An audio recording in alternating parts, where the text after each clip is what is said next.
ରାସୋଳ ପଞ୍ଚାୟତ ପାଲଟିଛି ଦୁର୍ନୀତିର ଗନ୍ତାଘର। ଅନ୍ତୋଦୟ ଗୃହ ଯୋଜନାରେ ଲାଞ୍ଚ କାରବାର।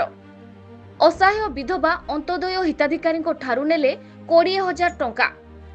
ଏମିତି ଏକ ଅଭାବନୀୟ ଘଟଣା ଘଟିଛି ଢେଙ୍କାନାଳ ଜିଲ୍ଲା ହିନ୍ଦୋଳ ବ୍ଲକ ରାସୋଳ ଗ୍ରାମ ପଞ୍ଚାୟତର 14 ନମ୍ବର ୱାର୍ଡରେ। ଲାଞ୍ଚ କାରବାରରେ ପଞ୍ଚାୟତ କର୍ମଚାରୀମାନେ ଜଡ଼ିତ ଥିବାର ମହା ଅଭିଯୋଗ ଆଣିଛନ୍ତି ରାସୋଳ ଗ୍ରାମ ପଞ୍ଚାୟତର 14 ନମ୍ବର ୱାର୍ଡରେ ରହୁଥିବା ଜୈନିକା ଅନ୍ତୋଦୟ ଗୃହ ଯୋଜନା ହିତାଧିକାରୀ ବିଧବା ମହିଳା ପଦ୍ମିନୀ ସାହୁ, ବୟସ 38 ବର୍ଷ। ତାଙ୍କ ସ୍ୱାମୀ ପରମାନନ୍ଦ ସାହୁ ସେ ଯାହା କୁହନ୍ତି ସାହାଯ୍ୟ କରିବେ ବୋଲି କହି ଚଞ୍ଚକତା କରି ତାଙ୍କଠାରୁ ଦୁଇ କର୍ମଚାରୀ 20,000 ଟଙ୍କା ନେଇ ଅଥଚ ସାହାଯ୍ୟ ନକରି ଅବଧି ଭିତରେ ଗୃହ ନିର୍ମାଣ କାର୍ଯ୍ୟ ସାରିଥିଲେ ସୁଦ୍ଧା ଉପଖଣ୍ଡ ସ୍ତରୀୟ ବିଭାଗୀୟ କର୍ତ୍ତୃପକ୍ଷଙ୍କୁ ଦେଲେନି ତଥ୍ୟ।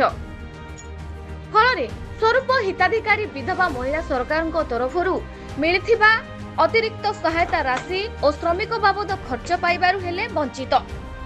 ତେବେ ଘଟଣାକ୍ରମେ ଆର୍ଥିକ ବର୍ଷ 2024-2025 ରେ ଅନ୍ତୋଦୟ ଯୋଜନା ତାଲିକାରେ ବିଧବା ମହିଳା ପଦ୍ମିନୀ ସାହୁଙ୍କର ନାମ ଥିବା ବେଳେ ଗୃହ ନିର୍ମାଣ। ତେବେ ଏହି ଦୁର୍ଭାଗ୍ୟଜନକ ଘଟଣାରେ ହିତାଧିକାରୀ ପଦ୍ମିନୀ ରାସୋଳ ଗ୍ରାମ ପଞ୍ଚାୟତ ସରପଞ୍ଚକୁ ପଚାରିବାରୁ ସିଧାସଳଖ ଟଙ୍କା ଆଉ ମିଳିବନି ବୋଲି କହି ଫେରାଇ ଦେବା ସହିତ ଯାହାକୁ ଲାଞ୍ଚ ଦେଇଛୁ ତାକୁ ଯା କହିବ ବୋଲି ଦାୟିତ୍ୱହୀନ ମନ୍ତବ୍ୟ ଦେଇଥିଲେ ବୋଲି ନିଜେ ହିତାଧିକାରୀ କହିଛନ୍ତି। ତେବେ ହିତାଧିକାରୀ ପଦ୍ମିନୀଙ୍କ ପ୍ରତି ହୋଇଥିବା ଅନ୍ୟାୟର ଯଥାଯଥ ନ୍ୟାୟ ମିଳିବା ଥିଲେ ଆଇନର ଆଶ୍ରୟ ନେବା ସହିତ ହିନ୍ଦୋଳ ଉପଜିଲ୍ଲାପାଳ ଓ ଢେଙ୍କାନାଳ ଜିଲ୍ଲାପାଳଙ୍କ ଦୃଷ୍ଟି ଆକର୍ଷଣ କରିବେ ବୋଲି ହିତାଧାରୀ ସିଧାସଳଖ ଜଣାଇଛନ୍ତି। ହିନ୍ଦୋଳରୁ ରଗାଧର ସାହୁଙ୍କ ରିପୋର୍ଟ, ନ୍ୟୁଜ ଓଡ଼ିଶା ଟିଭି। ମୁଁ ପଦ୍ମିନୀ ସାହୁ, ଘର ରାମପାଳ ସାହି। ମୁଁ ଅନ୍ତୋଦୟ ଘର ସରକାର ତରଫରୁ ମୋତେ ଅସହାୟ ବୋଲି ମିଳିଥିଲା। ପ୍ରଥମ କିସ୍ତି ଯେଉଁଦିନ ଆଇଲା ସେଦିନ ମୋଠୁ ମାଗିକିନି 20,000 ନେଇଗଲେ। କହିଲେ, ମୁଁ କହିଲି ଦେବି ନାହିଁ ଏନେ ଯେ, ମୋତେ କହିଲେ ନଦେଲେ ତୁମର ଆଉ କିଛି ହେଇପାରିବନି। ତାପରେ 3 ମାସ ପରେ ତୁମର କରିବ ଯଦି କମ୍ପ୍ଲିଟ୍ ଆଉ ତୁମକୁ ବୋନସ ମିଳିବ, ଲେବର ପଇସା ମିଳିବ।